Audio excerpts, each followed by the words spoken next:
guys! Welcome back again to my YouTube channel. So, wala pa akong ligo ngayon. Si Marvin, nag-aayos na siya nung tape. Kasi bumili siya kanina nung duct tape. Di ko alam kung saan siya bumili. Basta nasa warden na siya, 3 hours siyang nawala dito sa bahay. Naghahanap daw siya ng duct tape.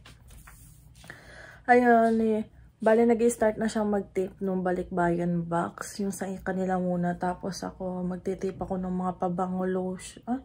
Mga pabango ata ito, yung mga binili ko sa Bath & Body. Lalagyan ko rin ng tape para secured ba yung para hindi mabubo guys. Tara, labas na muna tayo. Labig dito sa loob. Nakasando. Nakuskus ako ng baby oil. Hindi. Para mas safe, para doble-doble. Isang pa kanire, tapos isang pang kanire.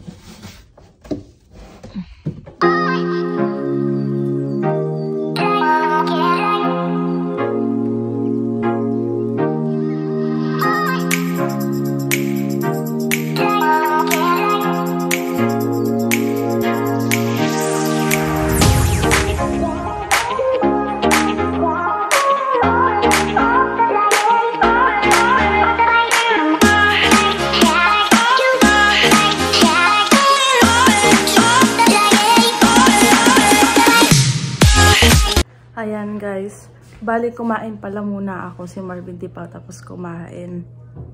Inilatag ko na muna lahat ng mga chocolate, lahat ng mga ipapadala namin para hahati-hatiin namin ni Marvin mamaya. Ito na yung balikbayan box namin, dalawa yan. Tapos ayan, naka-ready na dito. Hati-hatiin na lang namin. Ito yung Betty ko, oh. Hehe, ang dami yung. Kumuha lang kami ng isa ni Marvin para meron kami dito sa bahay. $10 ata to. Ayan, ganyan kadami. Dami no. Ayan. So, ayusin ko na guys. Ito, sabi ni Tita Regina, masarap daw to. Kaya kumuha ko ng 5 piraso. Ayan. 5 niya at masarap daw, sabi ni Tita.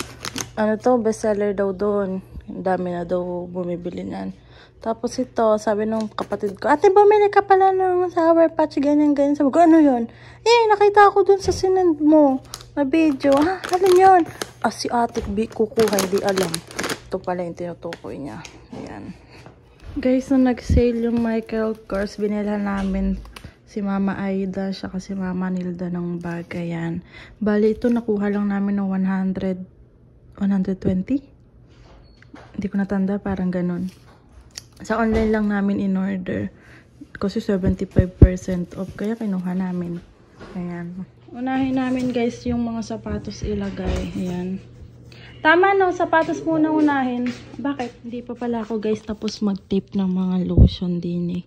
Ibang lotion tsaka pabango. Titapan muna namin para secured naman siya. Ito, bango nito eh. Ayan, nandito na yung mga ibang ibang sapatos. Spam. Yung spam ko, ilagay mo dyan. Ilalim mo. Ano yan? Ba't ganyan? Dapat ay magkakatayo yan. Tayo-tayo mo, magkakalapit. Ayan, ganyan. Ano, kunin ko yung celebration. Ha, celebration guys. Sarap to. Ilagay mo.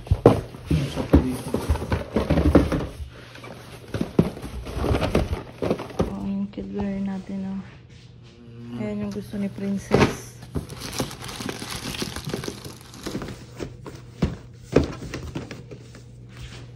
Swiss sa counter. Dini Alin? ayan tuloy. Hindi tabingi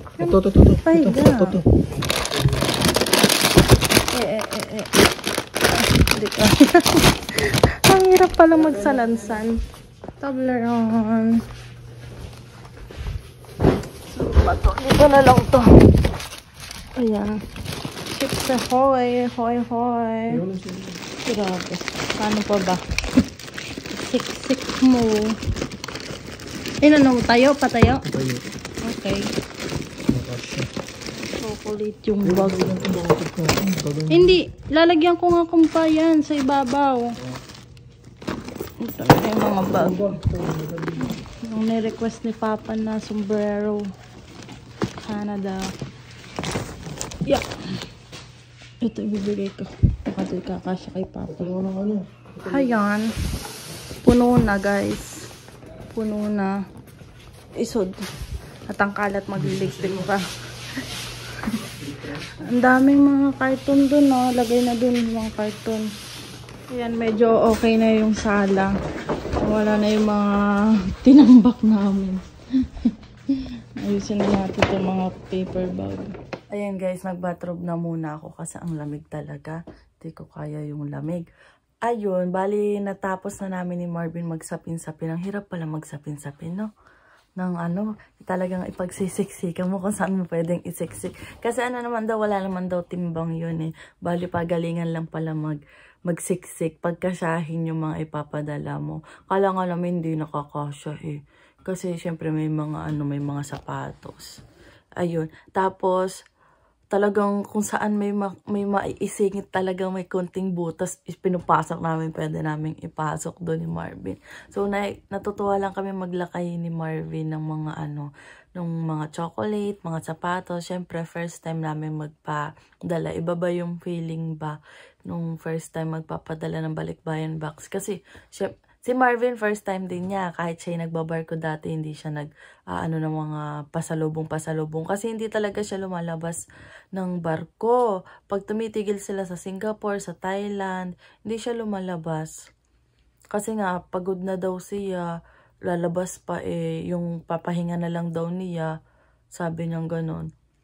Konti na lang nga yung oras, parang minsan mga 4 hours lang daw yung pahinga nila, ilalabas pa daw niya, gusto na lang niya itulog na lang. Tapos paglalabas, ang laki din na nagagasto, sayang lang daw. Kaya hindi niya masyado na-enjoy yung mga bansang pinuntahan nila. Wala talaga gusto lang niya talaga nasa kabina niya, nagpapahinga, nagbabasa. Ayan. Kaya medyo malaki din yung naipon niya. Yun nga, yung ginamit namin dito sa Canada, yung naipon niya. Dahil nga sa pagtitipid niya nung nasa barko siya. Tapos, ayun. Pero pag nauwi naman siya, yun, kinakain niya sa labas parents niya. Yung, dati kasi ex niya, ganyan. Kasi mas matagal yung sa kanila ng ex niya, nagbarko siya. Parang 3 years sila. Nagbabarko siya. 3 years. Sa akin ay mga 1 year lang. Yun. Tapos nag-stop na siya magbarko. Tapos, ayun. Tapos nang naglalagay kami, wala lang, excite lang talaga kami. Ako, natutuwa ako. Kasi syempre, si Marvin, madami siyang mga kamag-anak sa abroad. May mga pinsan siya, tita, nasa US, nasa Australia, nasa Dubai. Lagi sila may mga pabalik-bayan box, yun. Parang, meron silang mga chocolate nga daw na natatanggap sa mga kamag-anak nila. Ganon din naman sa amin. Sa amin, wala naman kaming kamag-anak na nasa abroad. Pero meron, pero hindi sila nagbabalik-bayan box, yan. Bali, may natatanggap si mama sa mga kaibigan niya kasi mama ko syempre, parang ako, maboka din yan. Madami ang kaibigan. Lagi siyang, saka mama ko matulungin kasi yan. Kaya ang dami din yung mga naging kaibigan. Kasi hindi taga-Mauban yung mama ko. Ang papa ko talaga ang taga-Mauban. Tapos yan, ang daming nakilala ni mama sa Mauban. Kilala si mama, tawag kay mama manijera. Kasi nga nagpapautang si mama. Tapos, yun, laging minsan magugulat ako, may Victoria. Diba dati ang sikat na sikat Victoria's Secret bago yung Bath and Body. Ngayon parang hindi na masyado ang Victoria's Secret, lagi ng Bath and Body yung mga pinapasalubong. Tapos yun, gustong-gusto nga ni mama yung Victoria's Secret, meron siyang gustong pabango. Nagustuhan ko nga din Minsan dalawa pa kami nag-share. Tapos yung mga padala lagi, yung mga Dove, diba yung mga moisturizer na Dove, tapos yung mga lotion na jersey, jersey ba yun? Anong pangalan ng lotion na yun? Basta yung mga ganun lotion. Yung mga yan, laging meron kaming ganyan kasi binibigyan si mama. Tapos mga chocolate. Ngayon, makakatanggap na sila mama ng balikbayan box galing sa akin. Sa kanila lahat yon. Tapos yun, sabi ko yung ibang pinsan namin, kasi madami ako mga pinsang maliliit, pabigyan yung chocolate. Tapos yung lola ko sa Samar, yun. Kasi si lola, nag-iisa na lang siya kasi yung sa side ng papa ko, lola at lolo ko wala na. Sa side ng mama ko, wala na si lolo, bali si lola na lang. Ay sakto magbabakasyon kasi yung mama ko ngayong May. Kasi uuwi din yung tito kong nasa Poland. Yun yung nagpahiram sa akin ng pera na ibang pang-asikaso ko dito sa Canada. Uuwi siya ngayong May. Lahat silang magkakapatid magsasama-sama uli. Kasi bihira lang yun. Kapag may uuwing galing bakasyon, yun pinagsasabay-sabay na uuwi. Pero every 2 years, umuwi yung mama ko sa summer. Tapos yung ibang mga kapatid. Pero minsan, dalawa lang na kapatid mamang uuwi. Minsan, si mama lang. Mga ganun ba. Pero ngayon, dahil nga yung pasok ng mga kapatid ko, may pasok pa rin sila ng May, hindi sila makakasama. Tapos, yan, nabalitaan ko rin na ibabalik nila yung pasok ng mga estudyante na June. 'Di ba June, July, parang isinabay nila dito sa abroad na ang summer break is June and July. Grabe naman nung naalala ko nung summer break June, may pasok pa rin kami ng April at May, super init nun. Pero nung that time kasi nasa Lukban ako, malamig doon sa Lukban. So, syempre, pag sa Mauban, ay, grabe, napakainit. Laging pawis-pawisan yung kapatid ko pag uuwi. Gawa nga na super init nga dun sa room nila. Kaya kailangan mag-donate talaga ng mga electric fan that time. Kaya sabi niya, gusto daw niya sa parokyal kasi naka-aircon. Ay, ngayon naman ibabalik. So, parang ang balita, ipipilit na matapos ngayong May 11 yung pasok ng kapatid kong bunso, yung elementary, para June start na uli ng pasukan nila. Ay mas mabuti para nakakabakasyon din yung kapatid ko. Kasi kaya May nagbabakasyon sila mama. Iyan kasi yung piyesta dun sa lugar namin, sa Samar, sa Kalbiga. Di ba syempre pag sa mga province, iba yung mga pesta dyan, masasaya, yung mga sayawan, yung mga ganyan, naalala ko. Kasi ang tagal na rin ng huling uwi ko, 2016. Tapos yung binilhan ko rin ng lola ko ng bag. Sabi ko, mama, yung maliit na bag kay lola, para meron si lolang bag. Lola ko naman, hindi na naman siya masyadong gumagala. Pero malakas pa yung lola ko. Ilan taon na ba si lola? 74? 73. Ang lola ko kasi doon, puro gulay-gulay, kaya lakas-lakas.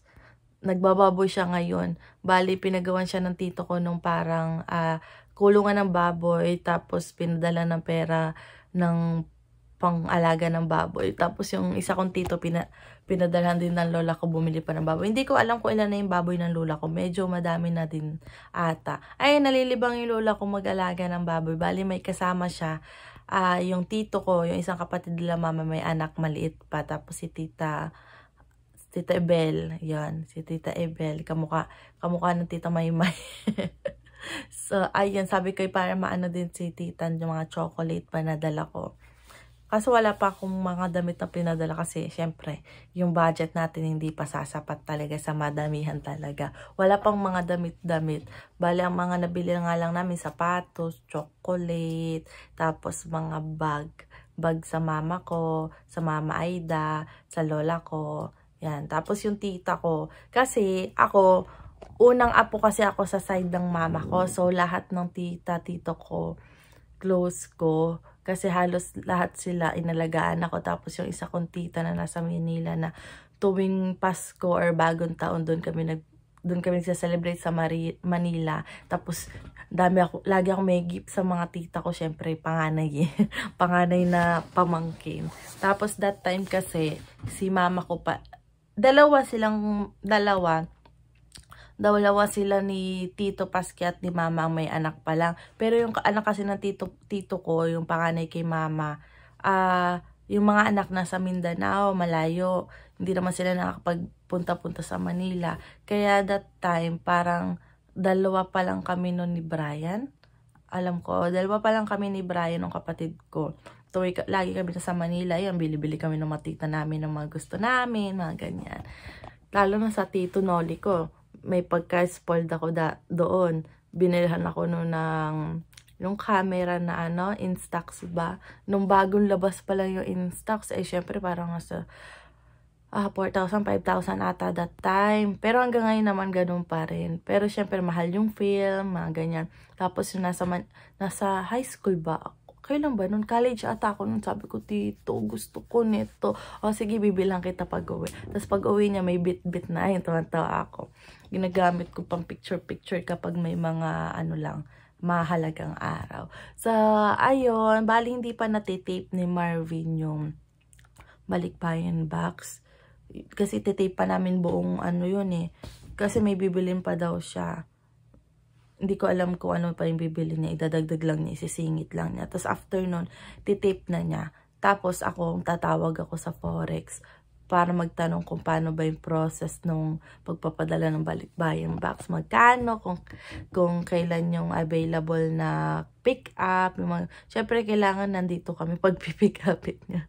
Kasi, wala ko nga Friday namin ipapapick up kasi walang pasok si Marvin na Friday. Ako naman, 3 p.m. Pero umalis kasi ako dito ng 1, diba? So, na-excite lang ako. Sana hindi ma-delay. 2 months nandun na. Chinek naman po namin yung expiration lahat ng mga binili namin before namin siya bayaran. Kasi syempre, no, sayang din pag dumating to deep expired na, no. Ayun. May ibang mga chocolate, nagtira kami ng konti para sa amin. Pero konti lang naman talaga. Para may ut-utin lang naman kami dito. Ayun. Kaya, tapos ngayon manonood kami ng movie ni Marvin. Inaayusan ni Marvin kasi hindi niya maintindihan kung bakit hindi nawala ng sounds yung TV. Kasi gumagana siya ng dati. Eh, di ba, kinokonek lang namin yung laptop sa TV para doon namin mapanood. Gawa nang wala naman kaming cat-B dito. Kaya hindi naman ako connect. Tapos, ito kasing TV, hindi pa siya connected to Wi-Fi. Hindi pa siya smart TV, luma na din siya. Pero malaki siya. Maganda. Nagagamit naman namin siya, guys, dahil nga dun sa laptop. Kaya na-enjoy din naman namin yung movie marathon namin. Tapos yun nga, di ba, bumili kami ng popcorn. Ang dami ng popcorn, natutuwa ako, may ganun pala. Kaya sa susunod, pag naubos yung popcorn namin, sa Costco na lang kami bibili. Makikisabay na lang kami sa mga pupunta. Nakakilala namin yung popcorn na yun. Kasi 24 pieces, $12 mahigit, di ba? Sulit na sulit. So, magpapaalam na ako, guys. Na-excite na akong dumating. Sabi, lalo na yung bunso kong kapatid kasi syempre iniintay na yung mga chocolate. Pero yung Nutella, hindi kami nakabili ng tig-isa lang kami ni Marvin. Pero malaki naman siya kahit papaano. Dahil nga hindi naka-sale. Hindi namin naabutan yung mga sale kasi nga may pasok ako, may trabaho nga ako that time. Tapos hindi na namin nadagdagan din yung spam. Tig 12 pieces lang kami. Pero okay na din yung kahit papaano. Tig 12 pieces kami. Sa susunod na lang uli babawi. Kasi syempre, maayos-ayos na kahit papaano yung work namin parehas ni Marvin kung sakali. So, papaalam na ako, guys. Don't forget to like and subscribe sa YouTube channel ko. Bye!